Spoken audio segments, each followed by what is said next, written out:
The wind cut across the frozen plain like a serrated blade, biting through the layers of thermal gear the soldier stubbornly insisted were enough, though he secretly wondered if they were designed for penguins on vacation rather than humans trudging across a snow-ravaged colony. His boots sank into the knee-deep snow with every step, each footfall accompanied by a muffled squelch and a muttered curse aimed at someone somewhere for making him wear them.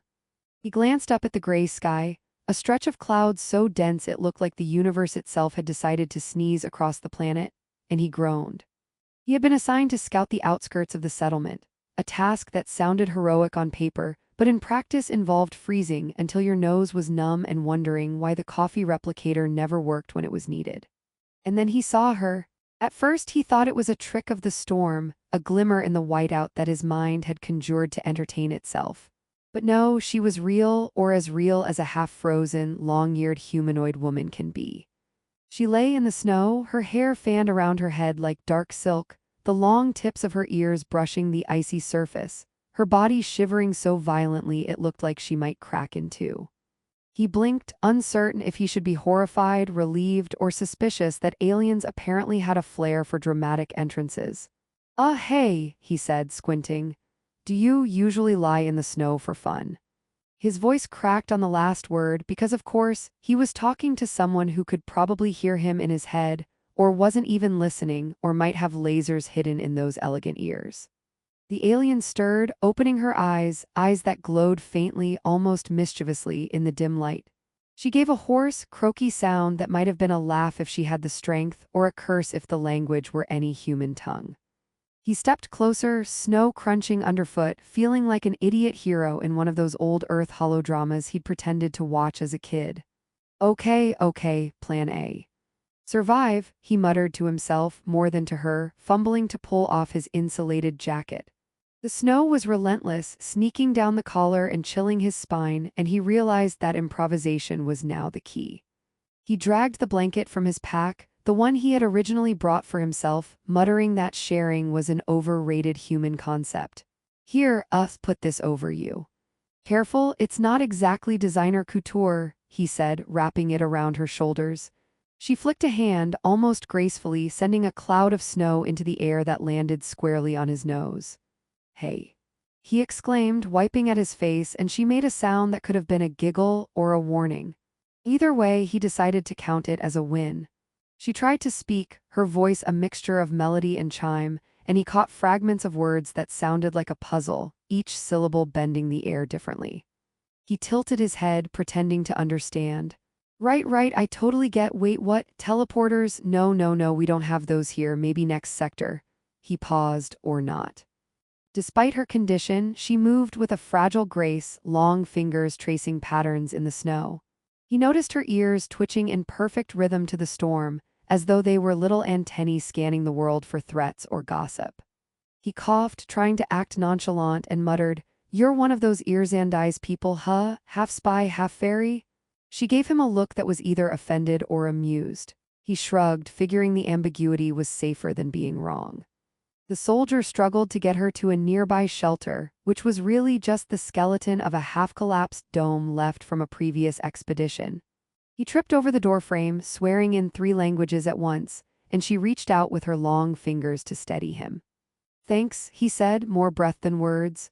She inclined her head, the gesture so human yet entirely foreign that he found himself grinning like an idiot. Inside, he set up a portable heater, watching her shiver and muttering that he should have packed more thermal gel. She sneezed delicately and he leaned back against the wall, exhaling dramatically. "You know, in most stories, this is the part where I'd give a heroic speech about bravery and survival," he said. "But honestly, I just want my coffee replicator to work." She made another musical sound, which he interpreted as laughter, and he felt the tension ease just a fraction. As she warmed, he noticed details he hadn't before. The subtle shimmer of her skin under the blanket, the way her ears curved back slightly when she laughed at his clumsy attempts to make conversation, the faint traces of frost in her dark hair. Despite the freezing cold, despite the danger of the storm outside, he felt a strange curiosity settle in his chest. He wasn't just interested in saving her anymore. He wanted to know what it meant that someone like her existed in this absurd, snowbound world. You're lucky, you know, he said finally, brushing some snow from her shoulder. Most people I meet out here don't have the decency to be half as dramatic as you. She tilted her head, her glowing eyes twinkling, and reached out, touching the edge of his jacket with a delicate fingertip. It was just a touch, but it sent an unexpected warmth up his arm. Okay, he muttered, mostly to himself. Maybe I overpacked the hero part, but underpacked the don't get your heart melted by aliens in the snow part. Night fell and the storm raged, a relentless howl that shook the dome. He kept watch, pretending to survey the horizon, but in truth he was watching her. She slept fitfully, a thin blanket barely enough for her frame, and every so often her ears twitched in dreamlike patterns. He whispered jokes to her, soft, ridiculous things about snowmen invading the settlement or how the local scavenger robots probably had better manners than him, just to hear a small sound from her. A laugh, a murmur, anything that would remind him she was alive. And in the quiet between storms, with snow piling high outside and the galaxy feeling impossibly vast and cold, he realized that the simple act of saving her had begun to mean something more. Not duty, not protocol, not even heroism. Something entirely unplanned. A strange, gravitational pull that made him want to stay, to protect, to talk, and somehow, to understand the alien girl whose long ears flicked even in sleep, whose presence now occupied more of his thoughts than he had intended. He muttered to the empty dome, "Well, this is going to be complicated." And somehow, he knew she would hear him. The morning arrived like an indecisive painter, spreading muted shades of gray and pale blue across the frozen landscape, and the soldier groaned as he rolled out of the barely adequate sleeping bag he had somehow convinced himself was cozy. He blinked against the light reflecting off the snow, squinting at the alien girl curled under a thermal blanket, her long ears poking out like delicate antennae. She stirred, eyes half-lidded, and let out a sound that might have been a yawn or a complaint about the heater's persistent wheeze. "Morning," he said, rubbing his face.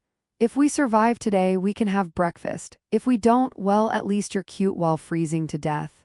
She twitched one ear, the closest thing to a glare she could muster, and he grinned. "Ouch, that hurt," he said. "Well, at least I think it hurt." She gave a sound somewhere between a chuckle and a sigh, and he decided it was agreement. They ate the last of the ration bars, which were more like compressed sawdust than food, and he commented that if this was gourmet alien cuisine, he could see why civilizations collapsed over interstellar trade disputes. She tilted her head, making a sound that seemed to translate to amusement, though whether at his jokes or his dramatic chewing he couldn't tell. He decided to assume both.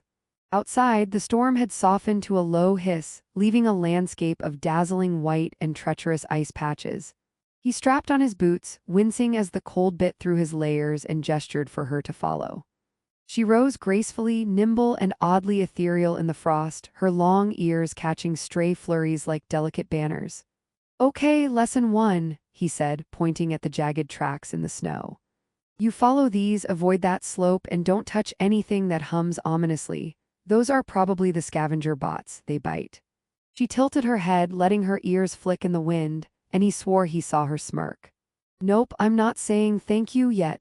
You're going to pay for every sarcastic comment I make," he muttered, and she gave a musical laugh that echoed off the icy ridges, a sound that made him forget the cold for half a second.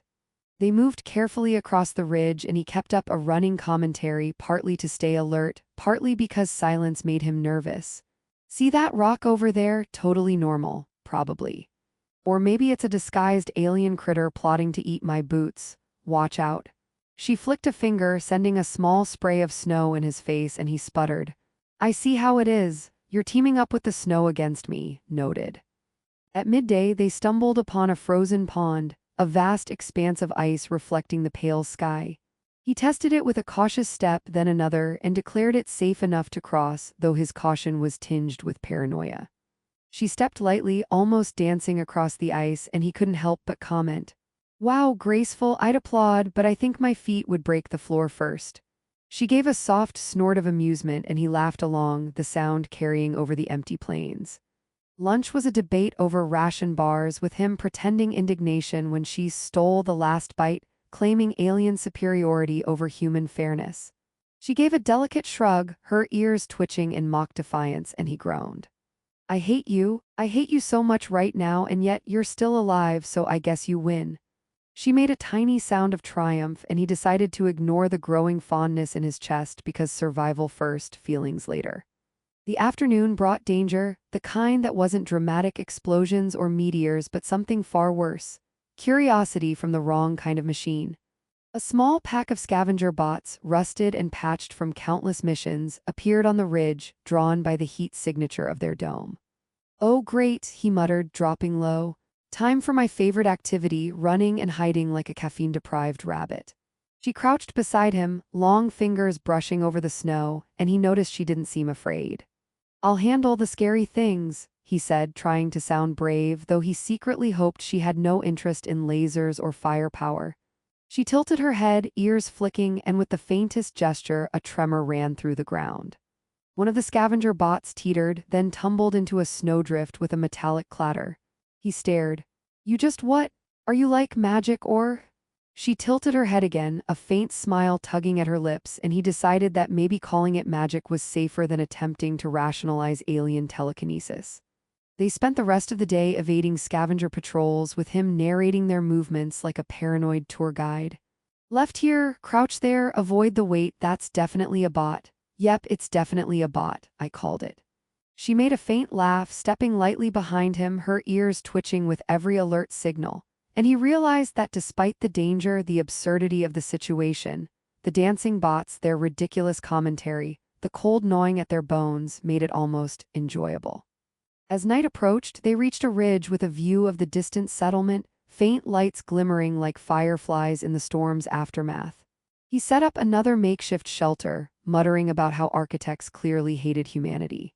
She helped, her fingers delicate but precise, assembling thermal panels and sealing edges with a quiet efficiency that made him feel like a bumbling apprentice. "I'm noticing a pattern here," he said. "You do everything right and I do everything wrong. Typical hero partnership, right?" She gave a sound that could have been a laugh or an alien equivalent of a sigh, and he decided it was encouragement. By the fire of their small heater, they shared stories. His were ridiculous tales of bureaucratic disasters and failed experiments. Hers were of planets with 3 suns, cities that floated in magnetic storms, and creatures with translucent wings and humorously bad taste in hats.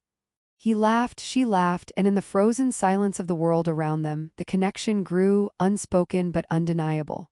Later, as they settled under the blankets, he noticed her eyes glimmering in the heater's light, her ears twitching in a rhythm that matched his own heartbeat. "You know," he muttered, "I wasn't expecting companionship when I woke up this morning. Definitely not, whatever this is." She reached out, brushing a hand against his arm, a gesture small but intimate, and he felt the warmth of it seep deeper than any thermal gel ever could. Outside, the wind howled, indifferent to the two of them, but inside the tiny dome, a fragile bubble of absurd warmth had formed, full of jokes, glances, and tentative trust.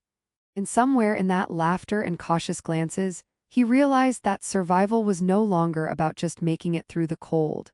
It was about keeping her safe, keeping her close, and maybe, just maybe, understanding why an alien girl with long ears could make a man forget the bite of snow and the weight of the galaxy. He whispered to himself, mostly to avoid the silence, "Well, tomorrow is going to be more ridiculous, isn't it?" She turned her head slightly, ears twitching, and he decided that whatever happened next, they would face it together, awkward jokes, magical powers, and all. The first light of the alien sun, faint and pink through the drifting clouds, barely touched the horizon when the soldier stirred, groaning as he disentangled himself from the blankets. He glanced at the alien girl, still curled under the thermal layers, long ears twitching in a rhythm that was almost musical. She opened one eye, then another, blinking sleepily at him. "Morning," he muttered, rubbing his face. "We survived another night without spontaneously combusting or being eaten by snowbots. Victory?" She made a sound somewhere between a laugh and a groan, and he decided it counted. By the time they were ready to move, the landscape had transformed into a glittering expanse of frost, each snowflake catching the light like tiny suspended stars. He gestured toward the distant ridge where their path continued. "All right, lesson 3, don't trip over anything, especially not yourself. Trust me, I make a terrible first impression when I faceplint in front of alien royalty." She tilted her head, ears twitching, and he interpreted the gesture as silent judgment, which made him grin despite the cold. Their journey that day was slower, careful, but not without amusement. He taught her how to use a human compass, a device so archaic she tilted her head in mock disbelief. We measure direction by magnetic alignment, he explained, and hope it doesn't lie. Simple, right? She tried it anyway, long fingers clumsily spinning the needle. It wobbled dramatically, and he laughed. Okay, maybe I'll keep my day job or survive long enough to learn yours. They navigated frozen crevices and snow-laden ridges, trading jokes between the perilous crossings. At one point, he slipped on an ice sheet, flailing wildly, and she lunged instinctively to catch him, her long ears brushing his shoulders. Careful, she said, her voice melodic even in the alien tongue. He coughed, wiping snow from his face. Careful, I nearly became a human popsicle. Thank you. Wait, do humans even get proper thank yous for near-death incidents? She gave a small musical laugh, tilting her head, and he realized that her humor was catching, infecting him with a lightness he hadn't felt in years. As the sun climbed higher, they came across the remnants of an old outpost, partially buried in snow. It had been abandoned for decades, rusted panels and frozen consoles offering a frozen museum of past explorers' attempts at civilization. He inspected a panel with a frown. Judging by this, humanity's early tech was charmingly incompetent. She crouched beside him, brushing frost from a console with delicate fingers. We have ways to make this work, she said softly, and he watched as she manipulated the console with a subtle wave of her hand, currents of energy flaring briefly in the air, thawing circuits frozen solid. He muttered, "You're cheating," and she shot him a look so dry it could have frozen his heart, though in a good way. By midday, they were finally within sight of the settlement, the cluster of lights twinkling through the haze like distant stars calling them home. But safety did not come without a final challenge. A group of scavenger bots, larger and more aggressive than any they had encountered before, emerged from a nearby ridge, sensors glowing ominously. "Great," he said. "It's like Christmas, but everyone's trying to maim me." She crouched beside him, eyes narrowing. "Stay behind me," she said, and without warning, a subtle tremor passed through the snow. The bots wobbled, some tripping over their own legs, others skidding into snowdrifts. He stared. "Seriously, you're like a one-woman apocalypse." She smirked faintly, ears flicking, and he laughed despite the danger. "Okay, that's cheating too, definitely cheating." The bots retreated, confused or defeated, and they moved on, arriving at the settlement as the afternoon sun softened the edges of the ice. Civilians and soldiers alike stared at the alien girl, her long ears standing tall, skin shimmering faintly, and he felt a protective pride rise in him. She looked up at him, a mixture of gratitude, relief, and something else, something more complicated that made his chest tighten. Inside the settlement, they were debriefed and fed, warmth and food restoring color to their pale, wind-burned faces.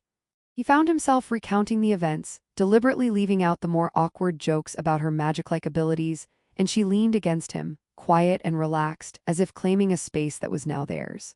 They were no longer simply soldier and survivor. They were partners in absurdity, in danger, in laughter, and he realized, in connection. That evening, after the meals and the chatter, he walked with her to the observation deck, overlooking the frozen plains where their journey had begun. "You know," he said, glancing at her ears twitching in the wind, "I never thought saving someone would change me or make me, well, this ridiculous." She touched his arm lightly, the gesture small but full of meaning. He swallowed, realizing he had spent days worrying about snow, bots, and survival, and not enough time understanding what mattered, the bond they had formed, the trust and warmth she had offered him without hesitation.